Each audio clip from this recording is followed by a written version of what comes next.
Alors aujourd'hui je vous propose une vidéo sur un youtubeur d'extrême gauche qui se nomme Esprit Critique et qui se réclame de la zététique. Pour commencer, je vais mettre un extrait pour comprendre à quel point cette méthode scientifique est importante pour sa réflexion. Mais outre le fait que la zététique est pour moi une vieille connaissance qui date de bien avant YouTube, j'ai aussi une vision particulière de la philosophie. Pour moi, la philo consiste à étudier rationnellement le monde de façon globale, en s'appuyant sur les connaissances de son temps. D'où l'intérêt très fort que je porte à la science, à l'épistémologie et au scepticisme. D'où aussi mon premier épisode sur l'objectivité, la présence d'un subjectomètre dans mes vidéos, l'importance que j'accorde aux sources, etc. Ce que je vous propose avec vous, c'est de commenter sa vidéo sur le Rassemblement National, où il propose un concept pour redéfinir la droite et la gauche. Si j'ai choisi cette vidéo, c'est qu'elle est appréciée par de nombreuses personnes sur internet, et que je vais vous démontrer une nouvelle fois que les vendeurs autoproclamés d'esprit critique sont toujours des propagandistes qui trompent leur public. Analystes politiques classent le Rassemblement National à l'extrême droite. Mais à contrario, le Rassemblement National et la plupart de ses cadres refusent cette étiquette. Il faut dire qu'absolument personne en fait ne s'auto-qualifie d'extrême droite. Si on se contentait de faire confiance aux partis et politiciens pour se qualifier eux-mêmes, il faudrait conclure que l'extrême droite n'existe pas. Mais évidemment, personne ne va dire qu'il est extrême pour ratisser le plus de voix possible. Mais la gauche, elle fait la même chose. Où t'as vu que c'était spécifique à la droite? Est-ce que vous, Jean-Luc Mélenchon, vous vous situez à l'extrême gauche? Ah bah clairement non, mais enfin il paraît, moi je me fais repeindre régulièrement en extrême gauche. Du coup, la principale question qu'on va se poser aujourd'hui, c'est le Rassemblement National est-il d'extrême droite? Et pour répondre à ça, il faudrait commencer par définir ce qu'on entend par extrême droite. Alors, je vous le dis tout de suite, il n'y a pas de définition officielle de l'extrême droite. Selon moi, il y a forcément une définition officielle, puisque c'est la fonction de l'Académie française.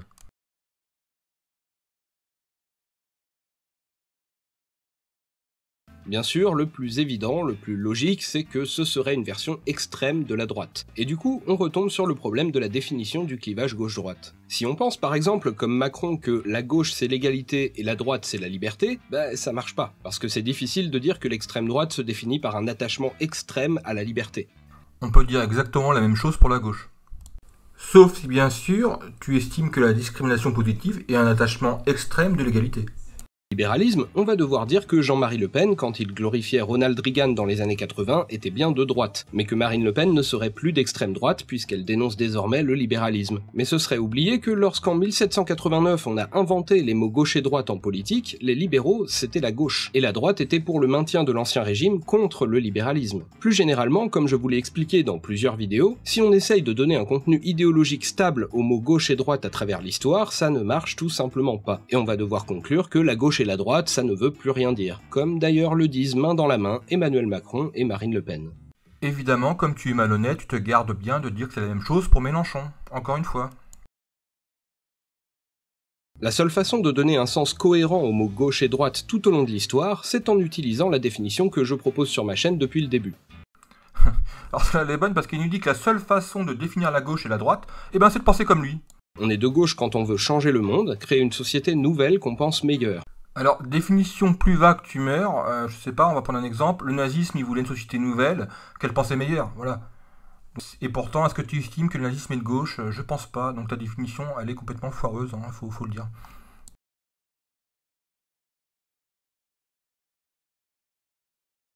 On est de droite quand on se contente du monde tel qu'il est.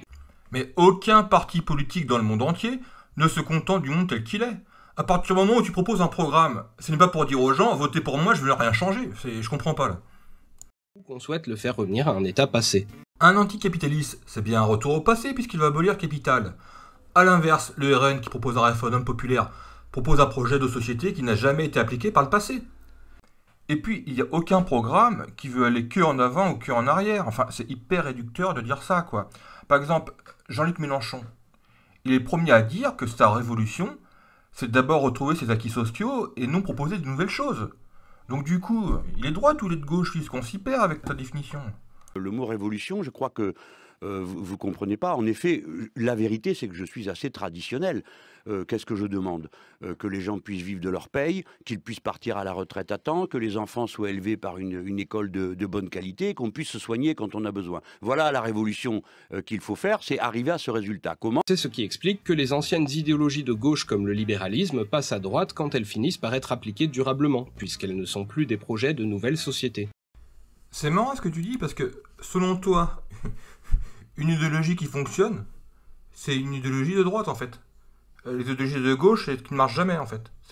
Oui, parce que si une idéologie elle peut pas être pérenne dans le temps, c'est qu'elle ne fonctionne pas, en général. Du coup, moi la question que je me pose, si la monarchie danoise elle dure depuis 1000 ans, et si l'anarchisme espagnol ne dure que quelques mois, c'est peut-être que l'un fonctionne et puis l'autre, bah non. Et puis pour bien comprendre, si le colonialisme qui est de gauche passe à droite, cela veut dire que Victor Hugo qui était de gauche devient un homme de droite, on est d'accord? Et dans ce cas, l'extrême droite, c'est simplement la partie de la droite qui puise ses références le plus loin dans le passé. En suivant ta logique, comme la démocratie athénienne est plus vieille que la monarchie française, alors on en conclut que la monarchie est de droite et la démocratie un concept d'extrême droite. Alors pour conclure, pourquoi il nous propose un concept gauche-droite? En fait, ce qu'il fait, c'est qu'il veut que la gauche reste pure, car pour lui, une idéologie de gauche est une idéologie qui n'a jamais fait ses preuves, et donc ne peut jamais être critiquée. Si sa définition est bancale, c'est tout simplement que les vendeurs d'esprit critique sont ceux qui en possèdent le moins. Évidemment, je ne suis pas dupe, vous avez le droit de me reprocher que je pinaille, comme par exemple sur la définition officielle de l'extrême droite, et penser que c'est au sens social de la définir. Aucun problème là-dessus, je donne simplement mon opinion. Mais à la limite, peu importe, ce n'est pas ça l'essentiel. Je voulais juste vous montrer que pour lui, ce qui est une spécificité de droite, en fait, c'est valable pour la majorité des courants politiques. Il est donc dans une approche politicienne d'homme de gauche quand il pense un concept. Vouloir que son propre camp soit pur en se lavant de tous ses péchés, en déplaçant les idéologies de gauche à droite, est aussi un parti pris idéologique. Et cela n'a rien à voir ni de près ni de loin avec la zététique. C'est ça en fait que je veux vraiment montrer dans la vidéo. Pour finir, j'ai sélectionné des passages pour vous prouver une nouvelle fois des problèmes de logique de ces youtubeurs autoproclamés de l'esprit critique. À son incarnation la plus marquante de l'histoire récente de l'Europe, le nazisme, dans lequel le racisme était effectivement central. Mais le nazisme, c'est un tout petit morceau de l'extrême droite, qui dans la grande majorité de son histoire n'a pas fait de la race un point central de son idéologie. Décréter qu'un parti n'est pas d'extrême droite parce qu'il ne prône pas officiellement la domination raciale des Aryens, c'est s'aveugler gravement sur le retour possible de toutes les autres variantes de l'extrême droite. Là, tu dis que la majorité des partis d'extrême droite ne sont pas racistes, et en même temps tu dis mais officieusement ils le sont. Oui, soyons logiques. Si tu dis que officiellement ils ne le sont pas, ça veut dire que officieusement ils le sont. On est d'accord? Donc il y a un problème de cohérence, parce que si officieusement ils le sont, alors tous les partis d'extrême droite sont racistes, et ta proposition du départ est fausse. Le racisme des nazis n'est finalement que la continuité logique de l'idée de noblesse de l'ancien régime, adaptée à un discours se voulant plus moderne et scientifique. Les nobles se transmettaient déjà leur supériorité supposée sur le bas peuple par le sang. Le bonapartisme n'a fait qu'élargir cette notion à une idée ethnique de la nation en inventant le nationalisme, et les nazis ont simplement poussé la logique de la supériorité par le sang jusqu'à la notion de race. Alors, ce que tu dis, c'est faux, voilà, tout simplement.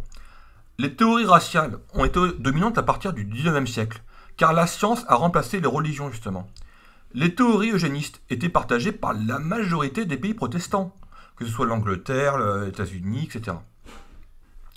Et pour l'anecdote, une des premières théories raciales scientifiques ont été établies par des scientifiques juifs. C'est pour dire que le racisme à cette époque n'est en rien une spécificité du régime nazi. Alors évidemment, si les théories raciales ont plus facilement émergé chez des scientifiques protestants et juifs, ce n'est pas seulement par leur religion. C'est aussi surtout parce que les scientifiques protestants et juifs étaient plus ouverts aux sciences. L'eugénisme, il a existé, que ce soit au début du XXe siècle aux États-Unis, jusqu'en Suède en 1976.